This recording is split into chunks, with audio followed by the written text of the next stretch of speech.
हम सभी पिछले वर्ष दिसंबर से ही इस घड़ी की प्रतीक्षा कर रहे थे। कहावत है कि प्रार्थना के दो रूप होते हैं, एक तो स्वयं प्रार्थना है और दूसरा इंतज़ार। प्रार्थना आसान है लेकिन इंतज़ार थोड़ा कठिन है। प्रतीक्षा में बेचैनी है लेकिन अनंत की संभावना भी है। आज वही क्षण आया है जब अनंत हमारे बीच स्वयं मौजूद है। अनंत शिखर या मैं कहूँ कि हिमालय के सामने खड़े होने पर प्रसन्नता भी होती है और एक बड़ी दुविधा भी रहती है। समझ में नहीं आता कि उसे पर्वतों का राजा होने की बधाई दी जाए या उसे हिमालय जैसा अतुलनीय होने पर आभार व्यक्त किया जाए। आज यही दुविधा मेरे सामने है। आदरणीय राय साहब से मेरा परिचय 80 के दशक से है। अनुभव पर पत्रकारिता का आधार रखने का काम मैं समझता हूं कि आदरणीय राम बहादुर राय जी ने किया है और इसीलिए सूफी संतों की इस मजाजी और इस हकीकी के यथार्थ से प्रेरणा लेते हुए मैं संविधान पर इस महत्वपूर्ण पुस्तक के लिए उनको हृदय से बधाई भी देना चाहता हूं और आभार भी व्यक्त करना चाहता हूं। बड़ी मज़ेदार बात है कि भारतीय संविधान अनकही कहानी, जैसा महेश जी बता रहे थे कि 500 पन्ने विश्लेषण से शुरू होते हैं लेकिन वो परम संश्लेषण पर समाप्त होते हैं। ये नई पीढ़ी के पाठकों के लिए अपने आप में एक बहुत अनोखी बात होगी, लेकिन जो लोग राय साहब की लेखनी से परिचित हैं वो उनकी कलम से 3 मुख्य गुणों के साक्षी रहे हैं। पहला सोचना, दूसरा विचारना और फिर तीसरा जो सबसे महत्वपूर्ण पक्ष है उसे जीना। मैं समझता हूँ कि ये सबसे महत्वपूर्ण पक्ष है। पत्रकारिता की लेखनी हो या फिर रहबरी के सवाल या मंजिल से ज़्यादा सफ़र पुस्तकों की बात हो, राय साहब की लेखनी कहती है पढ़ो, सोचो, विचारो, खोजो, लेकिन उसमें जो सबसे गूढ़ तत्व है वो अनुभव से ही मिलेगा। इसे चेतावनी के रूप में भारतीय संविधान अनकही कहानी की भूमिका में राय साहब ने लिखा है, जिसका जिक्र अभी मेरे पूर्व किया गया। यह पुस्तक क्यों, कैसे और किस लिए, एक शब्द महेश जी भूल गए थे, किस लिए, उसे मैं जोड़ता हूँ। पहले पन्ने के सवाल का जवाब 23वें पन्ने पर है, जहाँ राय साहब ने लिखा है कि जो संविधान बना वह कैसे बना और किन अवस्थाओं में बन पाया, उससे सभी पाठक अवगत हो सकेंगे और संविधान पर संवाद करने में भी समर्थ हो सकेंगे। इस संवाद का सूत्र भी राय साहब ने दिया है, संवैधानिक राष्ट्रीयता की चेतना। मैं समझता हूँ कि ये सूत्र है इस पूरी पुस्तक का।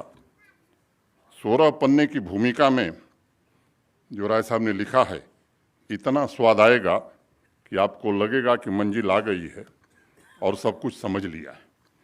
लेकिन वो सिर्फ पहला कदम है। पहले कदम पर इस किताब की यात्रा इतनी मीठी हो जाती है कि गहरे डुबकी में जाना ये थोड़ा कठिन लगता है, लेकिन जब डुबकी में हम जाते हैं तो बड़े बड़े हीरे मोती भी हाथ में लगते हैं। जैसे जैसे आप आगे बढ़ेंगे, मैं मानता हूँ उन्हें में से एक अनमोल सूत्र द्वारा अनेक सूत्र मिलेंगे। 38वें अध्याय के 258 पन्ने पर टीटी कृष्णमाचारी के बारे में चर्चा करते हुए राय साहब ने लिखा है कि टीटी कृष्णमाचारी के बोलने का सीधा अर्थ था सत्य से साक्षात्कार। लगभग 3 साल, मैंने 2 साल 11 महीने 17 दिन की संविधान सभा की कार्रवाई के तथ्य से साक्षात कराती ये पुस्तक आने वाली नई पीढ़ियों का विधान के संदर्भ में निश्चित रूप से मार्गदर्शन करेगी, ऐसा मेरा पूर्ण विश्वास है। 9 दिसंबर 1946 को जब संविधान सभा की पहली बैठक हुई थी, तब अस्थायी सभापति डॉक्टर सच्चिदानंद सिन्हा ने कई विद्वानों को अपने भाषण में उद्धृत किया था और एक उदाहरण मैं उसमें से आपके बीच रखना चाहूँगा। जोसेफ स्टोरी का भी उसमें वर्णन है, जिन्होंने अमेरिकी संविधान के बारे में लिखा था। अमेरिका के नवयुवकों को ये कभी नहीं भूलना चाहिए कि अपने विधान में उन्हें एक ऐसी ऊंची विरासत मिली है जिसे उनके पूर्वजों ने अथक परिश्रम, कष्ट, बलिदान करके अपना खून देकर उपार्जित किया था, और यदि ईमानदारी से इसकी रक्षा की जाए और बुद्धिमत्ता से इसे और समुन्नत बनाया जाए तो यह इस योग्य है कि उनके सुदूर भावी वंशजों को जीवन की समस्त कामनाएं, स्वातंत्र्य, संपन्नता और धर्म का सुखद उपभोग का अवसर प्रदान कर सकती है। डॉक्टर सिन्हा ने 9 दिसंबर को सभी सदस्यों से आग्रह किया था कि जो विधान आप बना रहे हैं वह अमर हो, केवल विवेक या जनसेवा की भावना और विशुद्ध देशभक्ति से ही परिपूर्ण न हो, बल्कि बुद्धिमत्ता, सहिष्णुता, न्याय और सबके प्रति सम्मान तथा सद्भावना से भी और ओतप्रोत हो। मैं मानता हूं कि लगभग 3 सालों के अमृत मंथन में हमें जो संविधान मिला वह 7 दशकों से समतामूलक विकास का मार्ग प्रशस्त कर रहा है, चुनौतियों का सामना करने में हमारी मदद कर रहा है और मैं समझता हूं कि हम सबके लिए प्रेरणा स्रोत का काम भी कर रहा है। मित्रों, मैं आदरणीय प्रधानमंत्री श्रीमान नरेंद्र मोदी जी के प्रति भी अगर कृतज्ञता न ज्ञापित करूं तो मुझे लगता है कि ये बेमानी होगी, जिन्होंने इस विरासत के उत्तराधिकारियों, आज की पीढ़ी को संविधान की महत्ता से परिचित कराने के लिए 26 नवंबर को संविधान दिवस मनाने का निर्णय लिया और संविधान में निहित राष्ट्रीय हितों के विचारों को जन जन तक पहुंचाने का भगीरथ प्रयास किया है। मुझे याद है, मैं संसद में था, 27 जनवरी की तारीख भी याद है, 27 जनवरी 2020। संसद के केंद्रीय सभागार में भारत के पूर्व प्रधानमंत्री आदरणीय अटल बिहारी वाजपेयी जी ने संविधान निर्माण की यात्रा पर अपने संबोधन में जो बात कही थी उसे उद्धृत करना मैं आवश्यक समझता हूं। उन्होंने कहा था कि संविधान के लिए या किसी भी प्रकार के शासन के लिए एक कसौटी होती है कि वह अस्थायी और हितकारी हो। हमारा संविधान इस कसौटी पर खरा उतरा है। इसकी सफलता का एक कारण यह है कि इसमें व्यक्ति के अधिकारों और सामूहिक जीवन की आवश्यकताओं के बीच, राज्य तथा केंद्र के बीच मजबूत ढांचे और लचीलेपन के बीच उत्कृष्ट संतुलन है। मित्रों, वाजपेयी जी ने जो बात कही थी, मैं मानता हूं कि वो भाषा उपनिषदों की भाषा है। उन्हें हम शून्यवादी भी कह सकते हैं, लेकिन उनकी बात शून्य पर पूरी नहीं होती, बल्कि वहीं से शुरू होती है। और वाजपेयी जी की बात से मुझे बाबा भीमराव अंबेडकर की वो बात याद आती है जो 3 साल के अमृत मंथन में निकला था और बाबा साहब ने संविधान सभा में कहा था कि संविधान कितना भी अच्छा हो, यह उस समय बुरा बन जाता है जब उसके माध्यम से काम करने वाले बुरे होंगे। संविधान कितना भी बुरा क्यों न हो, यह उस समय अच्छा बन जाता है जब उसके माध्यम से काम करने वाले अच्छे होंगे।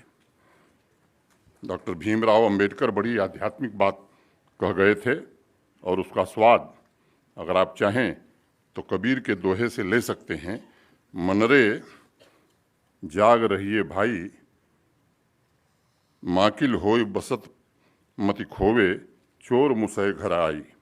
जागृति बहुत जरूरी है, नहीं तो चोर घर में घुस ही आएगा, इसे कोई रोक नहीं पाएगा। भारत के सम्माननीय प्रधानमंत्री श्रीमान नरेंद्र मोदी जी ने सुप्त समाज को जागृत करने का बहुत बड़ा प्रयास किया है और तीव्र सामाजिक एवं आर्थिक विकास के लिए अधीर भारत के नागरिकों को हमारे बेहतरीन संविधान और उसमें निहित शक्तियों से उन्हें परिचित कराने का एक बड़ा काम किया है। संविधान सभा की बहस के कई वॉल्यूम त्यागी जी जैसे और अनेक यहाँ महेश जी जैसे लोगों ने पढ़ा है।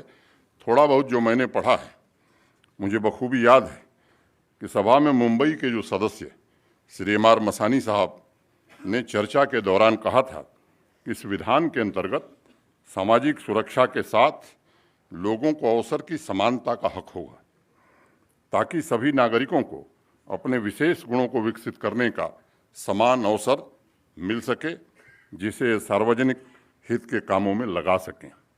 मैं समझता हूं आज चारों तरफ हो रहा समावेशी विकास ही संविधान निर्माताओं के प्रति सच्ची श्रद्धांजलि है। राय साहब ने संविधान के कई अन्य ऐसे पहलुओं को उभारा है जिसे छूने में कई बड़े बड़े विधिवेत्ता भी हिम्मत जुटा नहीं पाते हैं। यहाँ मैं एक बात और जोर देकर कहना चाहता हूँ कि हमारे संविधान में भटकने की कहीं कोई गुंजाइश नहीं छोड़ी गई है।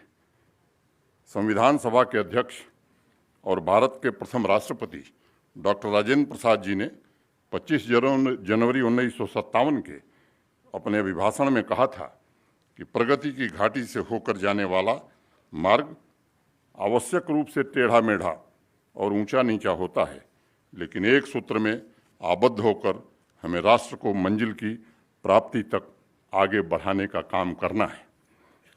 एक कहानी है छोटी सी, मैं कह के ख़त्म करूँगा। एक दुकान पर एक शिकारी कंपास खरीदने गया। उसे जंगल में जाना था और उसे लगा कि दिशा सूचक यंत्र हमारी बहुत मदद करेगा, आवश्यक है। दुकानदार ने उसे चमकता हुआ कंपास दे दिया। जब शिकारी खोलकर उसे देखता है तो सुई के पीछे एक आईना भी लगा हुआ था। उसको समझ में नहीं आया। उसने कहा कि ये दिशा सूचक यंत्र है या कोई साज श्रृंगार का सामान है। दुकानदार से उसने पूछा कि भाई कंपास में आईने की क्या जरूरत है। तो दुकानदार ने कहा कि अगर तुम भटक जाओगे तो कंपास स्थान बताएगा, लेकिन दरअसल आईना बताएगा कि कौन भटक गया है, कहाँ भटक गए हो। ये कंपास बताएगा कौन भटक गया है, ये आईना बताएगा।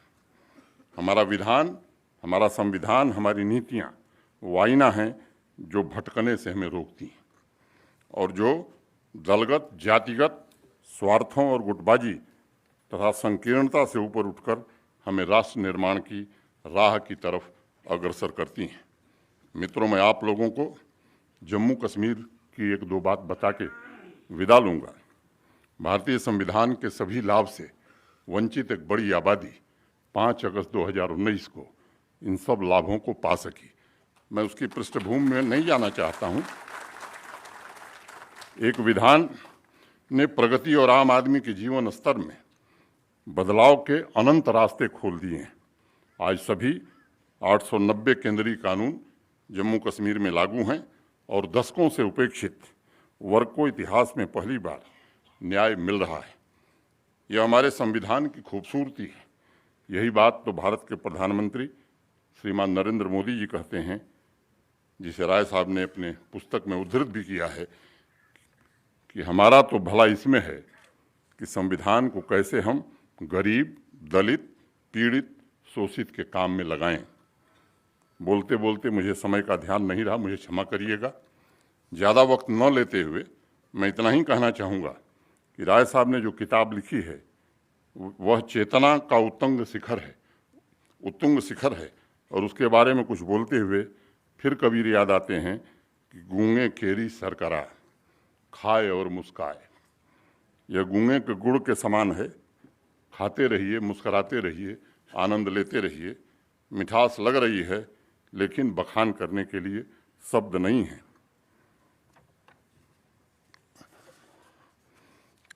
उपनिषद के एक छोटे से पंक्ति का जिक्र करूंगा। अचिंत्यम अव्यक्तम अनंत रूपम। चिंतन के परे व्यक्त न होने वाले और अनंत रूप को ऋषि मुनि भजते हैं। इसलिए व्यक्त सिर्फ माध्यम हो सकता है अव्यक्त को लोगों तक पहुंचाने का।